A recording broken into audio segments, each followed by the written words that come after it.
When hope is gone, undo this lock and send me forth on a moonlit walk. Release restraint level 0.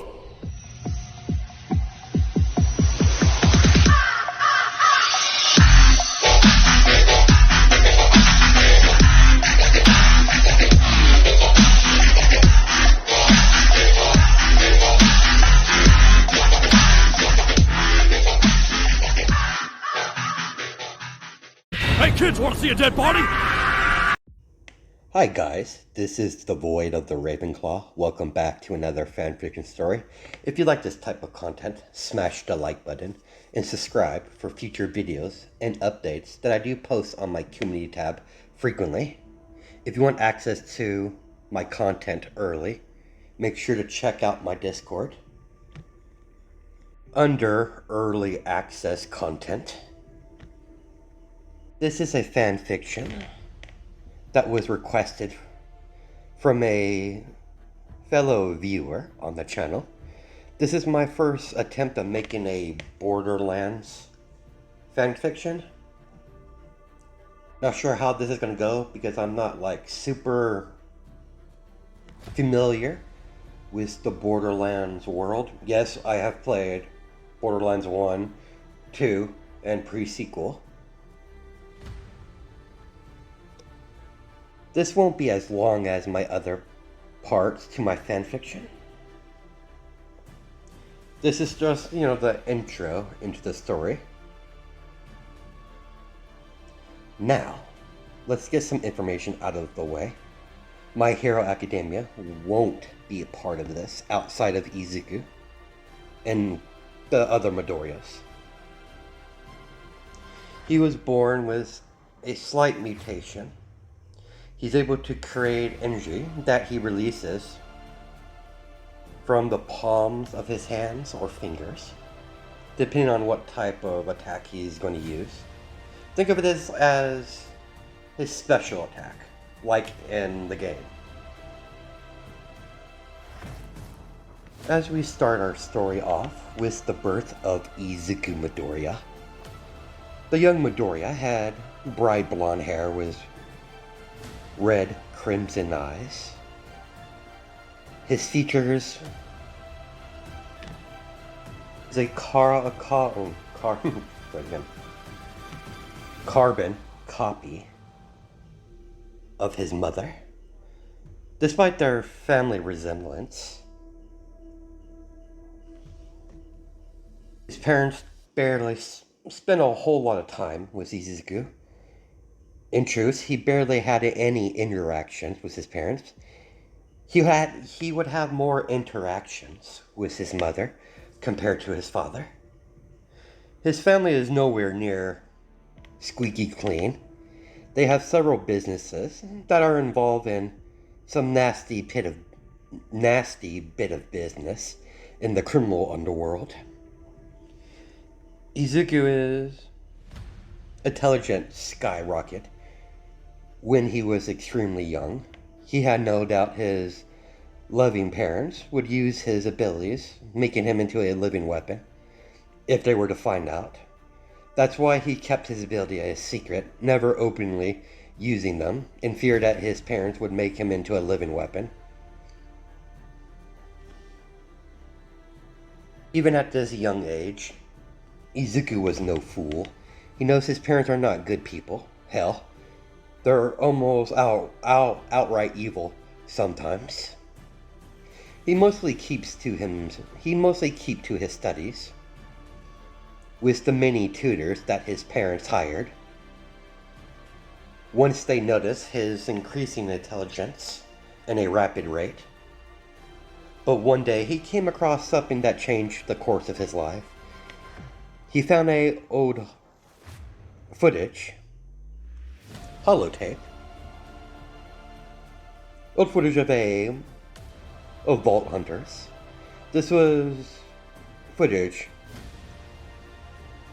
that caught the young boy's attention like a moth to a flame. Once he found out these people are called vault hunters, He used every spare time he had to research the phrase, and immediately took a liking to it, a grand avenger, to find these ancient vaults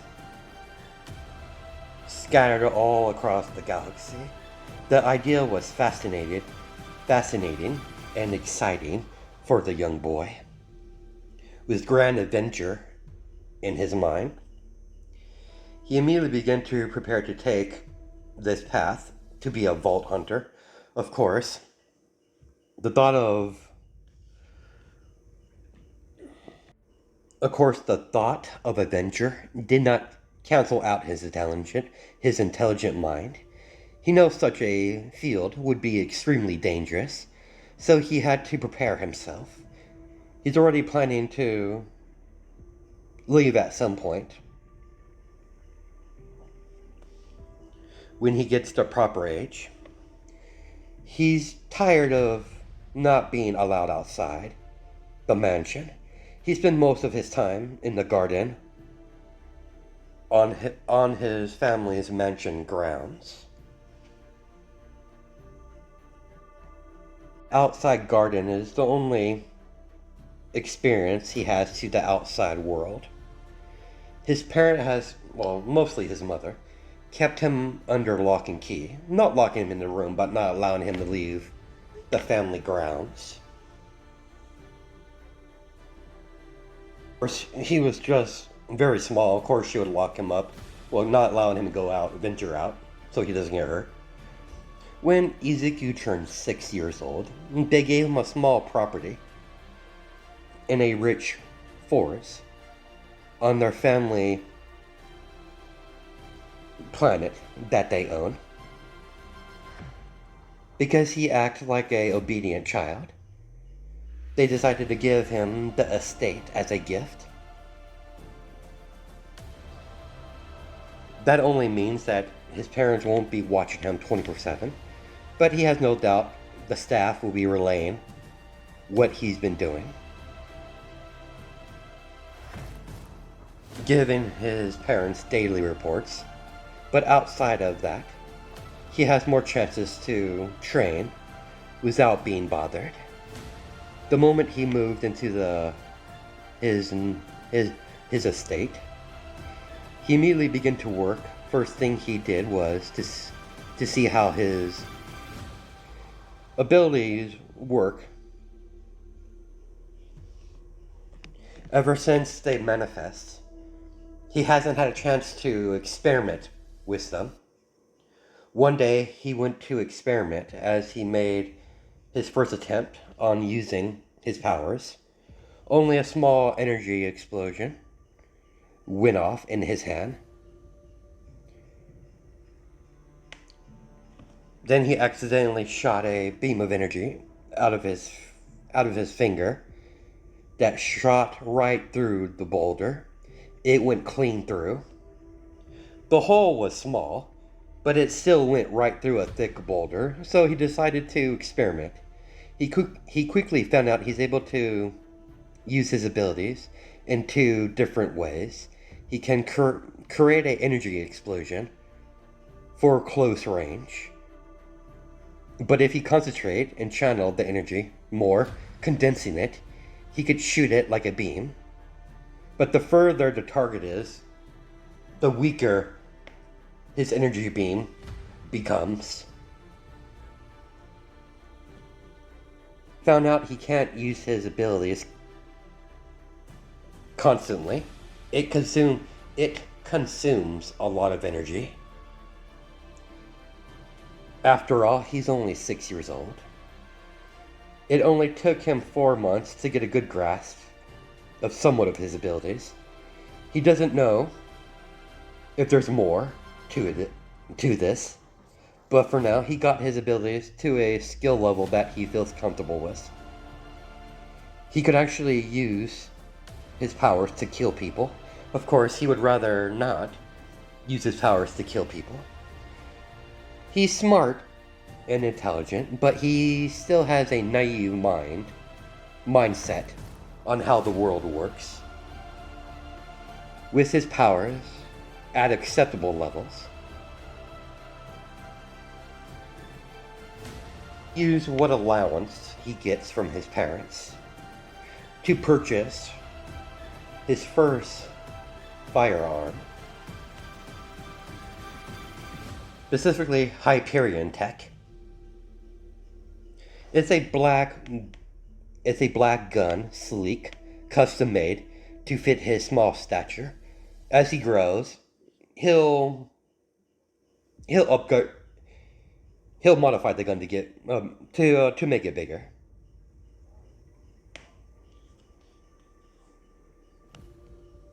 For now, it provides Izuku with practice holding and firing a firearm.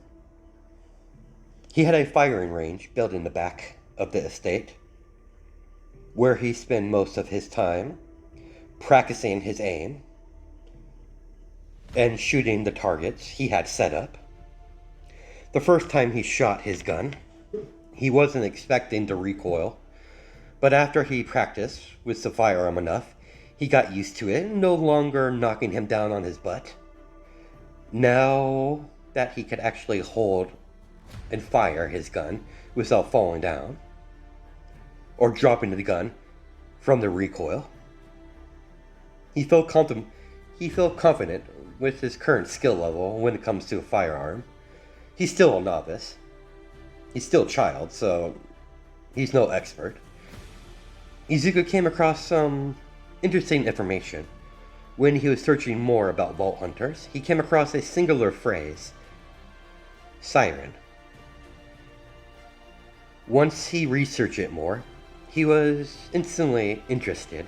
These women having these strange powers. He did see some similarities with his energy and theirs. He knows sirens are mostly female. There hasn't been a male siren that's been recorded, so he's not going to automatically think only females can be sirens.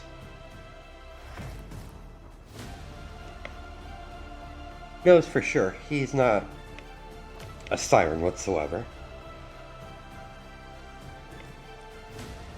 He knows about all sirens have a similar aspect. They usually have some sort of tattoo on their body.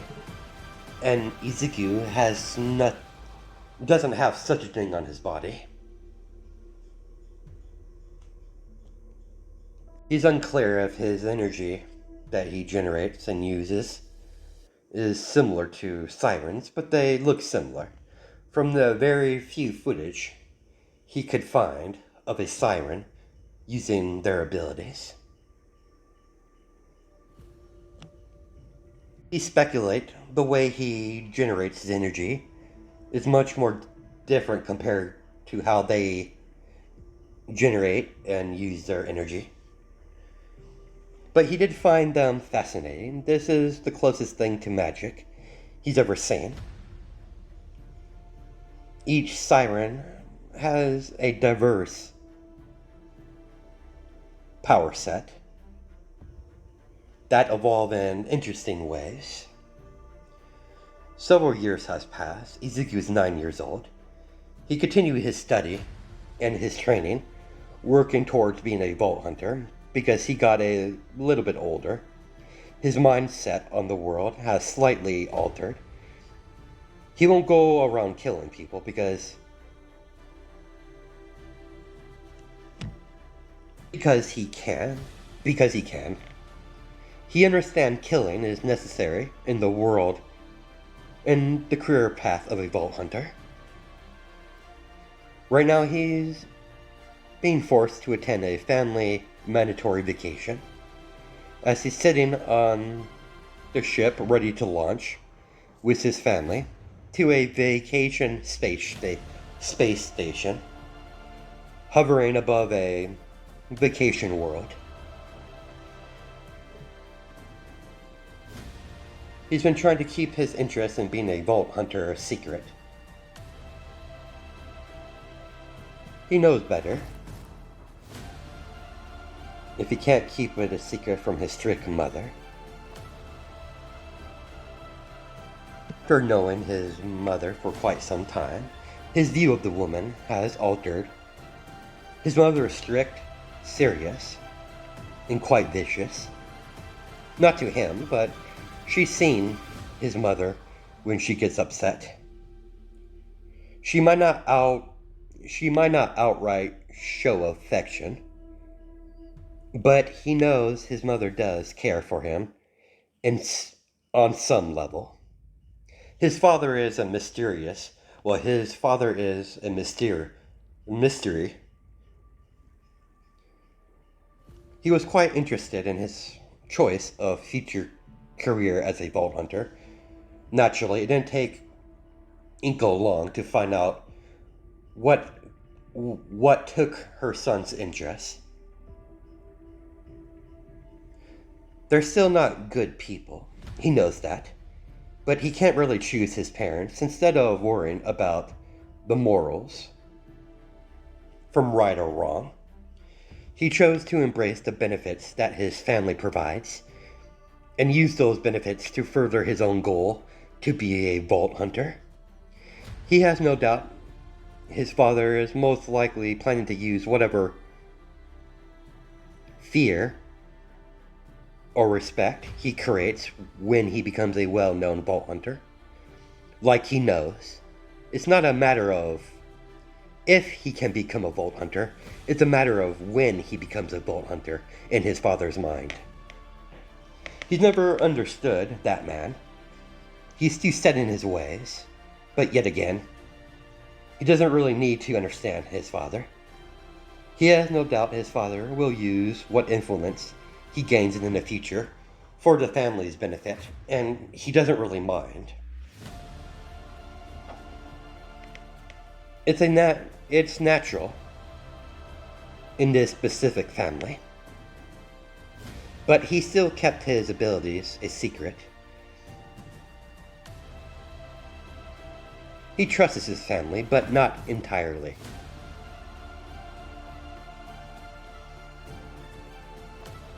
Izuku, being in a family of criminals, needed to keep his wild card close to his chest. His mother made sure to lecture him on that point repeatedly in her lectures. Never reveal all your cards. Always keep a couple wild cards, just to surprise your opponents. Never fully trust anyone, not even your own parents. Of course, Izuku didn't really know any better. He might have been highly intelligent, but he truly doesn't understand how a family should operate. The way he was raised, he thinks it's normal. Far from it. But it's his family. And he can't really choose his parents at this point. Izuku's quite naive when it comes to the stuff like how families operate, to show support and support and affection. Affection is an alien concept to him still. Deku was reading a book until he spots something in the distance through the viewing window of the spaceship in the distance. Several Hyperion battleships are heading their way. He closed his book and set it down on the seat. Father, I believe we have some company. I think they're planning to attack us. What do you mean, son? Look through that viewing window over there. Hasashi narrowed his eyes. He recognized those ships. Those Pacific ships belonged to Handsome Jack. That bastard should have known he would double-cross us. Never trust anyone from Hyperion. Captain, we're about to get some unfriendly visitors. Were the weapons installed fully on the ship before we took off? Yes, sir. They were installed not even 4 hours before we took off. They're fully installed and ready to be used as soon as you give the signal.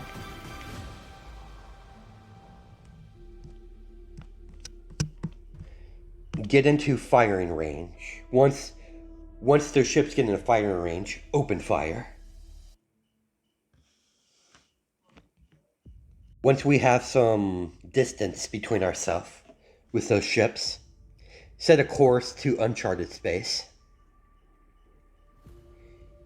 Even doing this has its own dangers, but I'll rather take my chances out there, charting the uncharted space, than having that ship destroy us, killing me and my lovely wife along with my son. You have your orders.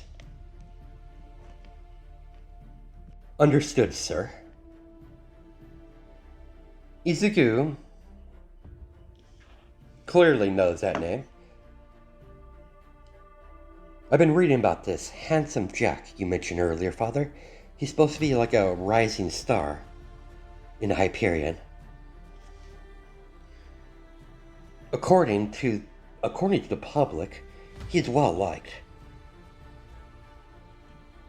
Made me laugh, son. Handsome Jack is many things. Good and kind is not one of them. He's a criminal. He just does it legally.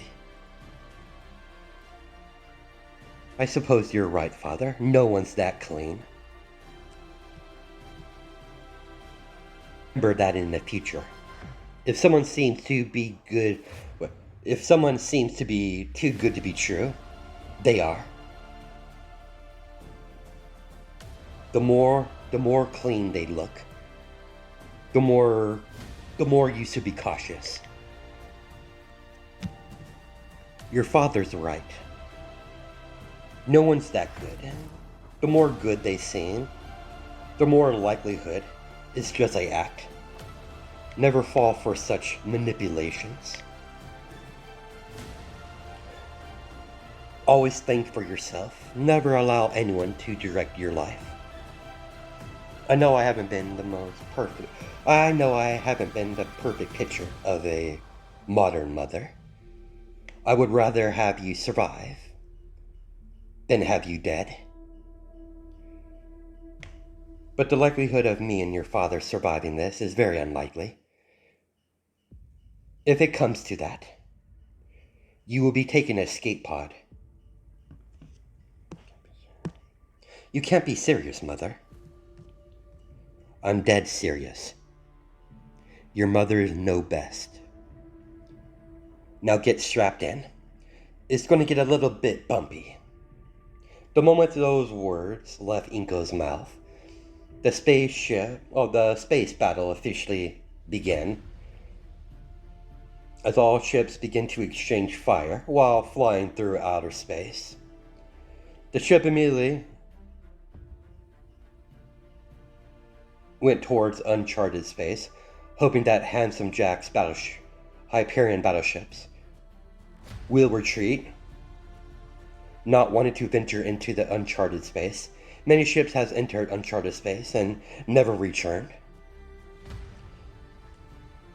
There's a lot of superstition when it comes to the unexplored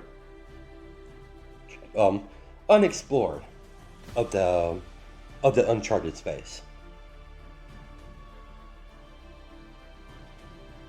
When Izuku was trying to put his belt, strap in was the belt that's attached to the chair. He was almost knocked backwards from the ship being hit by a direct hit. Inko caught her son before he could fall. Sir, we're being held. Should I send it through? It through, Captain.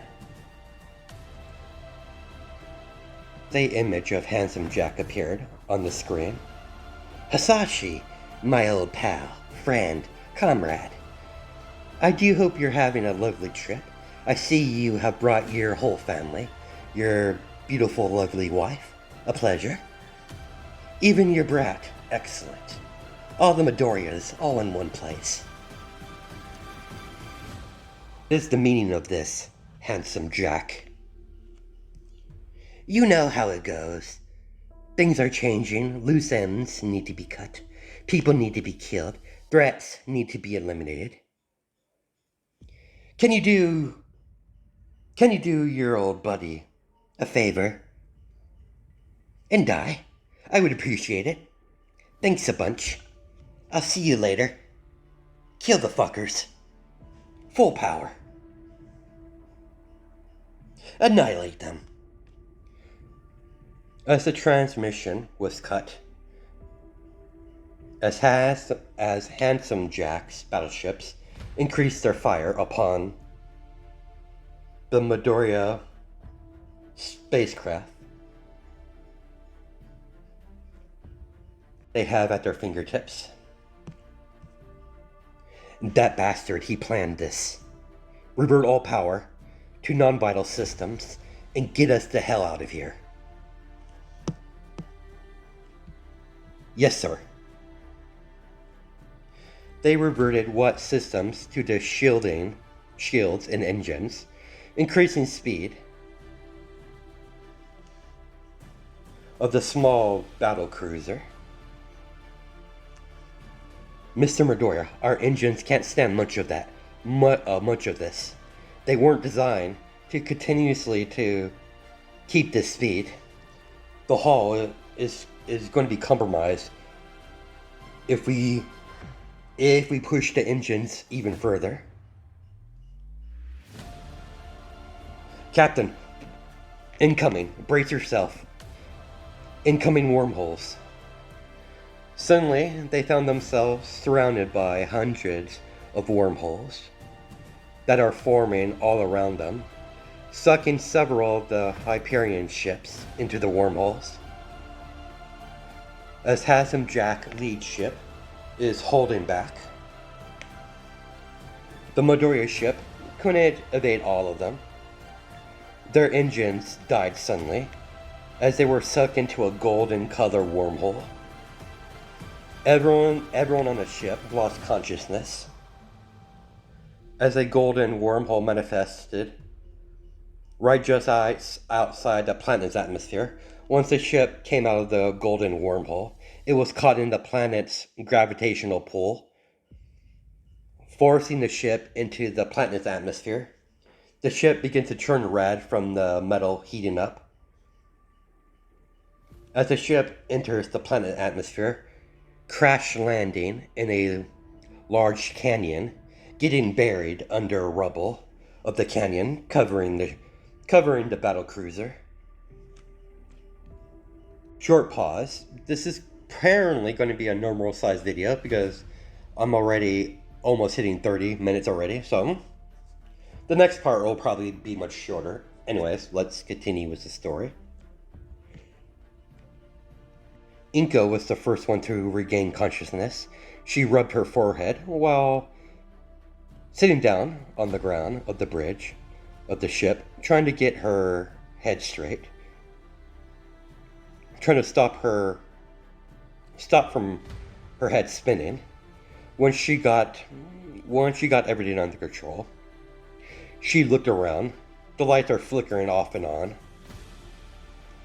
Inko immediately rushed towards her son, flipped him over on his back, and gently placed her ear on his chest. As she was relieved, she could feel her son slowly breathing. Slowly. Hisashi woke up next, in the same state that his wife woke up to. Izuku was the next one to wake up. He felt the same way that his parents did when he regained consciousness. He was extremely dizzy. Surprisingly, his distant and strict and serious mother was doting over him. He was taken off his guard by his mother's affection towards him. Inko has never been most attentive mother towards her only child, but that doesn't change the fact that she still loves her family deeply, even though she took a more distant approach in raising her only child. Doesn't change the fact that she cares about her son and her husband deeply. She's not too fond of public affection to her son or husband. But that doesn't change the fact that she loves her family.